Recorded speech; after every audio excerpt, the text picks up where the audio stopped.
Nadreen अस्सलाम वालेकुम।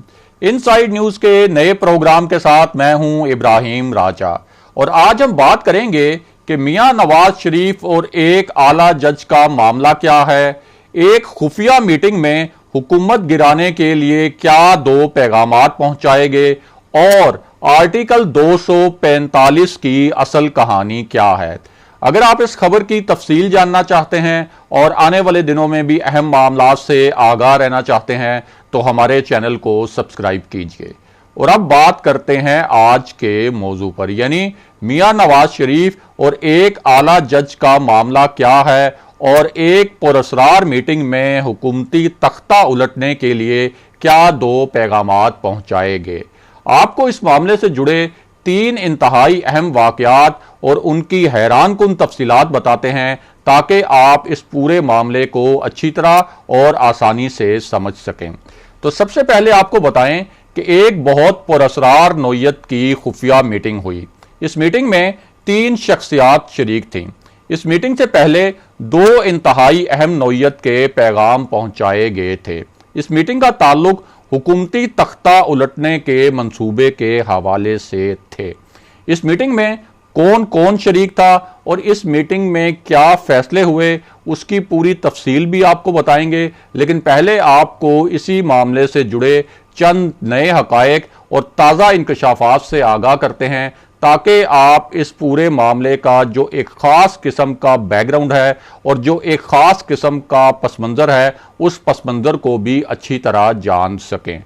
तो मामला यह है कि मियां नवाज शरीफ और मरियम नवाज ने 3 बहुत हसास नुकात उठाए थे और इन हसास नुकात पर वज़ीर आज़म इमरान खान ने भी एक बहुत ही मानी खेज जवाब दिया था। वज़ीर आज़म के इस जवाब के अंदर कई कहानियां छुपी हैं जो पार्लियामेंट की राहदारियों में भी गर्दिश कर रही हैं। इस्लामाबाद में भी इस हवाले से बहुत सी इतलात या अफवाहों की गूंज है। पहले आपको मियां नवाज शरीफ और मरियम नवाज ने जो नुक्ते उठाए उनसे आगाह करते हैं और फिर वज़ीर आज़म इमरान खान ने इन नुकात का जो मानी खेज जवाब दिया और उस जवाब से जुड़ी जो कहानियां हैं उनसे भी आगाह करेंगे। तो आपको बताएं कि मियां नवाज शरीफ और मरियम नवाज ने अपनी कई तकरीरों में जस्टिस फायज ईसा का जिक्र किया और कहा कि उन्हें दबाव और इंतकाम का निशाना बनाया जा रहा है। उन्होंने अपनी तकरीरों में बार बार जस्टिस शौकत सिद्दीकी का नाम भी लिया और उनकी वीडियोस भी चलाई गईं। ये वीडियोस चलाने का मकसद ये तासुर देना था कि मियां नवाज शरीफ और मरियम नवाज के खिलाफ जो अदालती फैसले आए वो फैसले असल में इस्टेब्लिशमेंट के दबाव के नतीजे में आए। इस सिलसिले में नवाज शरीफ ने बार बार DGISI जनरल फैज हमीद का नाम भी लिया।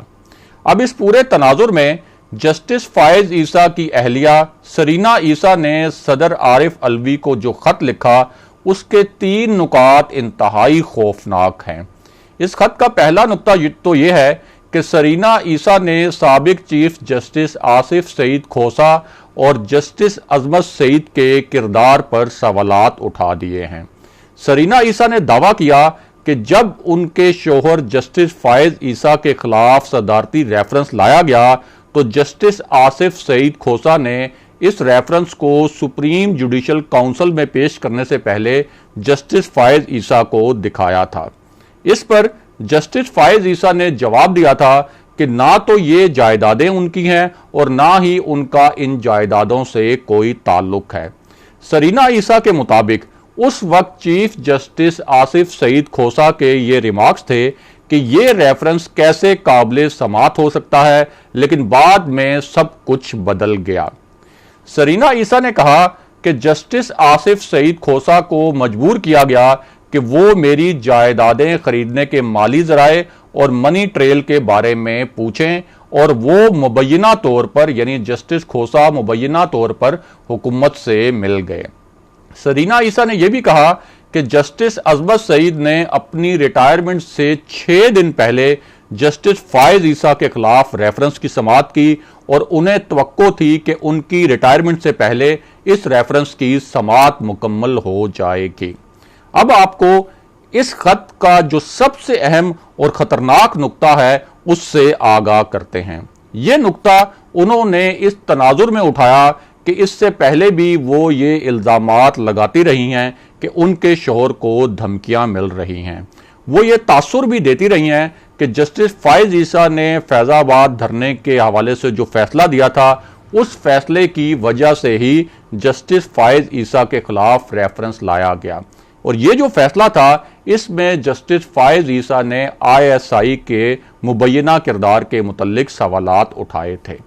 अब सदर आरिफ अलवी को लिखे गए खत में सरीना ईसा ने कहा कि उनको और उनके शोहर जस्टिस फायज ईसा को सिक्योरिटी फराहम नहीं की गई, और साथ ही उन्होंने ये भी कहा कि वो अनासिर जो चोरी छुपे और प्रॉक्सीज के तौर पर काम करते हैं, वो ये जहन नशीन कर लें कि अगर उन्हें कोई नुकसान पहुंचा तो आपके नाम FATF, अक़वाम मुत्तहिदा और इंटरपोल को भेजे जाएंगे।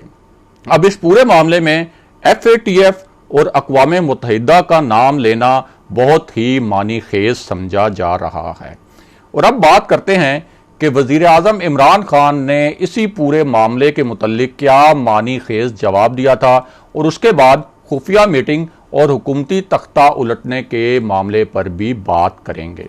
तो आपको आगाह करें कि जब नवाज शरीफ और मरियम नवाज ने अपने हर खिताब में जस्टिस फायज ईसा का नाम लिया और उनके मुतल्लिक ट्वीट्स भी किए, तो उस पर इमरान खान ने जवाब दिया कि ये लोग एक जज को ऊपर उठाकर अदलिया को तकसीम करना चाहते हैं, यानी ये चाहते हैं कि पूरी अदलिया भी मुतनाज़ा हो जाए। इमरान खान का इशारा भी जस्टिस फायज ईसा की जानिब था। अब इस पूरी सूरत हाल में चीफ जस्टिस गुलजार अहमद ने भी बहुत अहम बात की है, जिसे एक वार्निंग भी तस्वुर किया जा रहा है। चीफ जस्टिस ने कहा है कि यह कहना गलत होगा कि 2-3 जजेस बहुत बहादुर हैं और बाकी जजेस हिम्मत नहीं रखते। उन्होंने कहा कि यह कहना कि चंद जज साहिबान ने दलेराना फैसला लिखा और चंद जजेस ने डर कर फैसला लिखा, यह भी इंतहाई गलत बात है और ऐसा करना असल में तौहीन अदालत है। उन्होंने कहा कि ऐसी बातों से इदारे की साख को नुकसान पहुंचता है और सुप्रीम कोर्ट के मुतल्लिक ऐसी बातें करके तफरीक ना पैदा की जाए।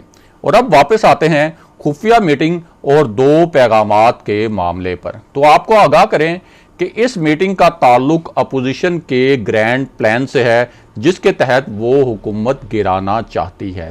पहले इसके लिए 2 ऑप्शंस पर बात की गई थी, लेकिन ये दोनों ऑप्शन नाकाबिले अमल होने की सूरत में अब एक तीसरा प्लान बनाया गया है। पहले वाले 2 ऑप्शंस में एक ऑप्शन ये था कि वज़ीर आज़म इमरान खान के खिलाफ तहरीके अदमे एतमाद लाई जाए।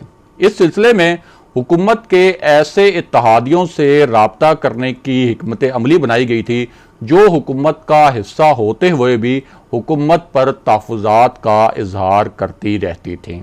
इनमें से एक जमात BNP मैंगल तो पहले ही PDM का हिस्सा बन चुकी है और BNP के पास इस वक्त कौमी असम्बली में 4 जबकि सेनेट में 1 नशिस्त मौजूद है। हुकूमत को सियासी तौर पर ब्लैकमेल करने वाला दूसरा जो अलायंस है वो GDA है और GDA के पास इस वक्त कौमी असम्बली में 3 नशिस्तें हैं। MQM के पास कौमी असम्बली में 7 नशिस्तें हैं और वो भी अपने मुतालबात मनवाने के लिए हुकूमत को ब्लैकमेल करती रहती है।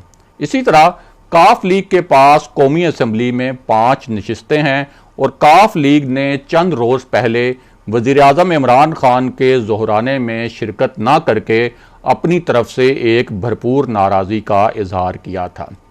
अब अगर ये जमातें अपोजिशन के साथ मिल जाएं तो वज़ीर आज़म के खिलाफ तहरीके अदमे एतमाद कामयाब हो सकती है, लेकिन अपोजिशन को पता है कि ये जमातें अपने तहफ़्फ़ुज़ात के बावजूद अपोजिशन के साथ खड़ी नहीं होंगी। उसकी सबसे बड़ी वजह यह है कि इनमें GDA और काफ लीग तो पहले ही पिंडी की सियासत करती थी और अब MQM भी पिंडी से दिए गए किसी इशारे के बगैर किसी भी सूरत वज़ीर आज़म के खिलाफ मुमकिना तहरीके अदमे एतमाद की हमायत नहीं करेगी। हुकूमत गिराने के लिए दूसरा ऑप्शन असम्बलियों से इस्तीफों का था, लेकिन पीपल्स पार्टी इस पर तैयार नहीं क्योंकि उसकी सिंध में हुकूमत है। अब इस सूरत हाल में मौलाना फजलुर रहमान ने मियां नवाज शरीफ को 2 पैगामात पहुंचाए और ये पैगामात हुकूमत गिराने के तीसरे प्लान के मुतल्लिक थे। इन पैगामात के बाद हसन नवाज के दफ्तर में जो मीटिंग हुई उसमें एक बड़ा प्लान बनाया गया। वो प्लान ये है कि अपोजिशन हर सूरत रेड जोन जैसे इंतहाई हसास मकाम पर धरना देगी और इस दौरान अगर कोई तसादुम की सूरत हाल पैदा हुई तो हुकूमत के पास आखिरी ऑप्शन ये होगा कि वो आर्टिकल 245 के तहत फौज को तलब कर ले। अब पाक फौज की हमेशा ये कोशिश होती है कि वो ऐसी सूरत हाल में भी सिक्योरिटी के लिए सबसे आखिरी लेयर में रहे। अब इस दौरान अगर तशद्दुद और तसादुम बेकाबू होना शुरू हो जाए तो अपोजिशन एक पटिशन लेकर अदालत में जा सकती है और यूं अमनो अमान को बुनियाद बनाकर ये कहा जा सकता है कि एक रेफरेंस की सूरत में एक अबूरी हुकूमत कायम करने के लिए इकदाम किए जाएं। दूसरी जानिब अहम इदारे भी बदअमनी की इस सूरत हाल में मुज़ाकरात पर मजबूर हो जाएं। अब ये आईनी तौर पर एक गलत इकदाम होगा और इसकी आईनी गुंजाइश नहीं, लेकिन मखसूस सूरत हाल में अपोजिशन को यह उम्मीद है कि इस किस्म के ऑप्शंस निकाल लिए जाएंगे।